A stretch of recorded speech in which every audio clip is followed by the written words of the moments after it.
You're good. Sorry about that. No, you're good. Oh, sure. I was going to focus. Do you want to? Boy, that belongs there. That's not you. That's not you. That's EW. I got confused. Bamboozled. I'm going to focus over there. If I get nervous, I'm going to look at me, but he's not there because he's here. Oh. My bad, dude. And so the warm look of me is going to be here. Yeah, it's good. It's good.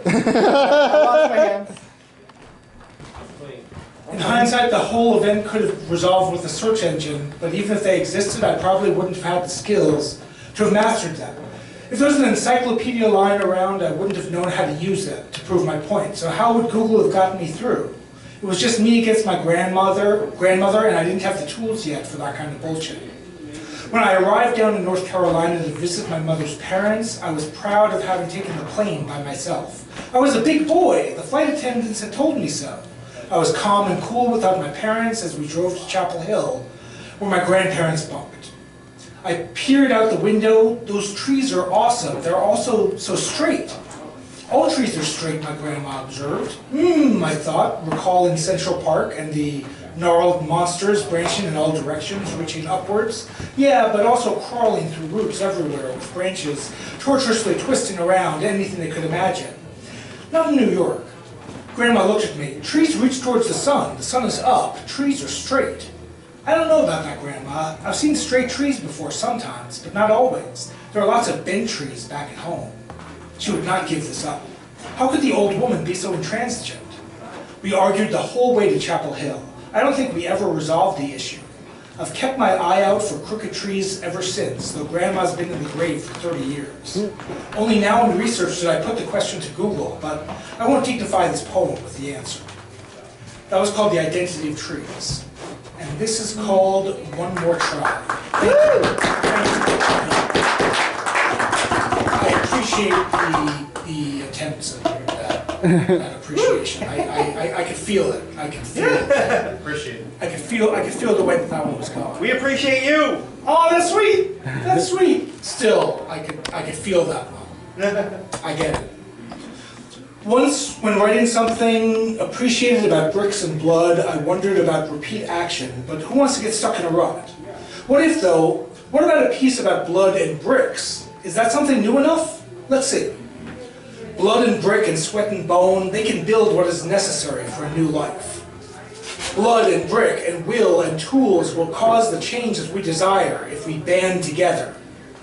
Blood and brick and you and me are all we need to fight the enemy at the gate and crush him and her and it. Nope, rewind. It does not look like blood and brick will do the trick.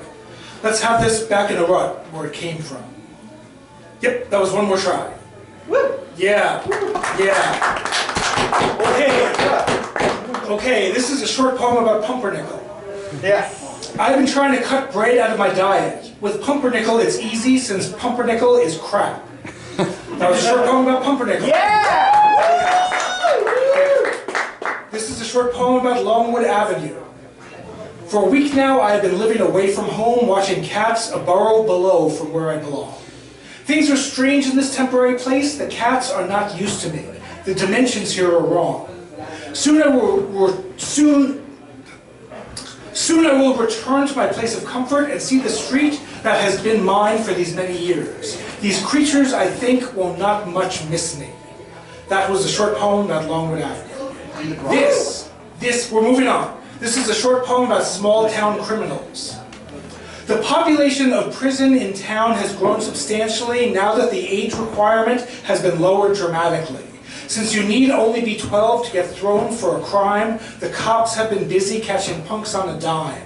So be wary, small towners who live life out on a limb, lest you end up in the pokey that's been filled to the brim. A short poem about small town criminals. All right. Yeah, this is a short poem about Tallahassee.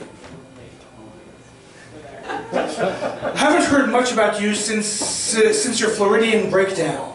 I'm hoping you're okay and you pick up after that last set of put-downs and come up here again. I hope these words were not the last I'll ever hear from you, and that the South doesn't swallow you whole, or even half. I hope you come back, and I hope what went wrong makes you righter than ever, eventually. Short poem about Tallahassee. Yeah, now we're getting back to full length, or closer to full length. This is called Cadiz. I actually don't know how to pronounce this word, which is a brilliant plan. It's a brilliant plan to write things where you don't know how to pronounce them. Try that yourself. It's a good strategy. New pronunciations are creative. What was that? New pronunciations are creative. Artistic license. Let's go with that. Yeah. Let's go with that, Johnny. Yeah, new pronunciations are creative. Cadiz. Let's hope. Are cats truly worthy of love? Better people than me have asked the question and probably not answered quite so quickly. No. They are selfish creatures, cats. They steal your BlackBerry pie and keep the remote to themselves and don't pay the rent promptly in February and are bad with putting laundry in the hopper and can't even tell you about their Andrew Lloyd Webber sitcoms. Cats are not worthy of love. They're not capable of love. They're not capable of fluff even, nor do they remember to pick it up at the store. I don't think I like cats anymore. Screw them. You heard me, cat. That was a poem. All right. Thank you. Go dogs. Go dogs! Go dogs. There's an adoption event going on here, apparently. Yeah. If you want to adopt a dog, I don't have one to adopt. But if you April have 21st. Okay. He's ready. This is called Arid. You showed me your tattoo. You read me your poetry. You took me to your special place at night in the dark where things can get scary. We were alone and I thought it meant something. It did to me.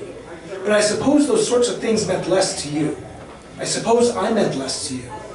I am terribly sorry that I misconstrued. That was called Arid. This is called Words to Live By. My vegan meal was accidental.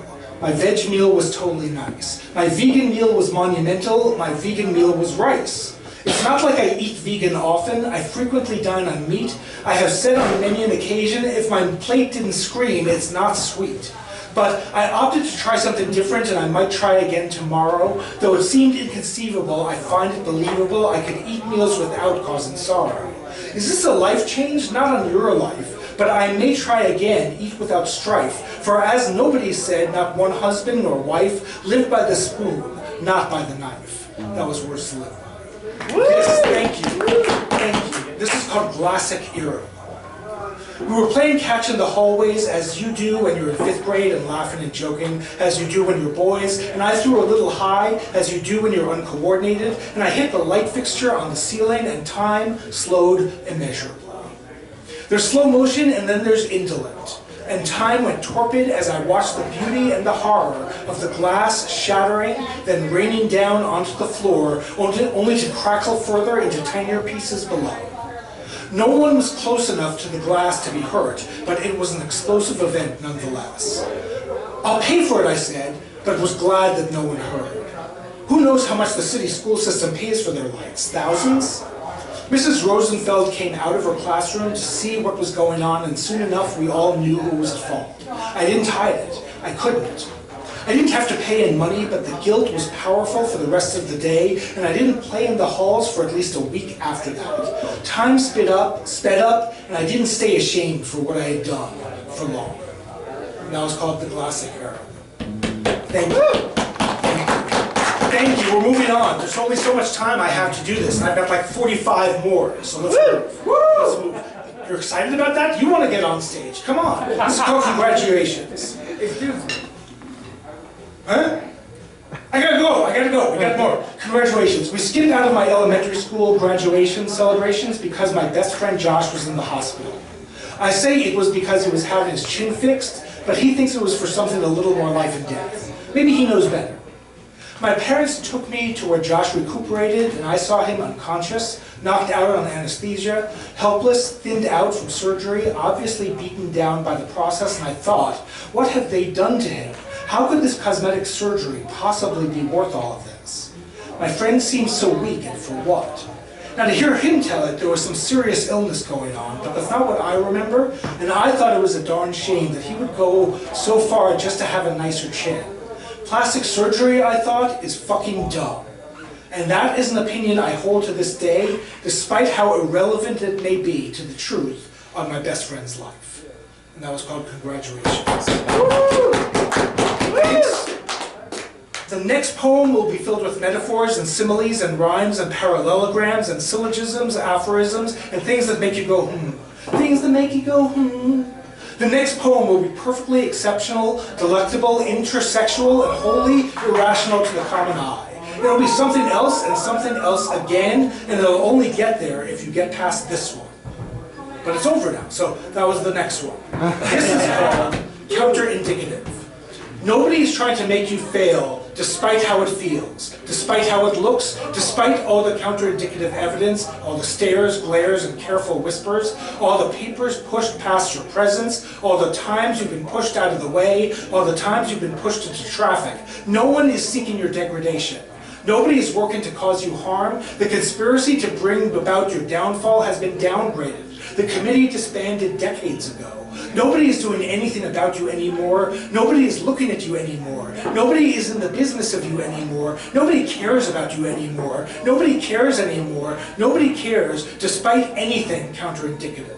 And this is the last one. The last one goes like this. It's called Time and Again. Some of the I told you so's just aren't worth it.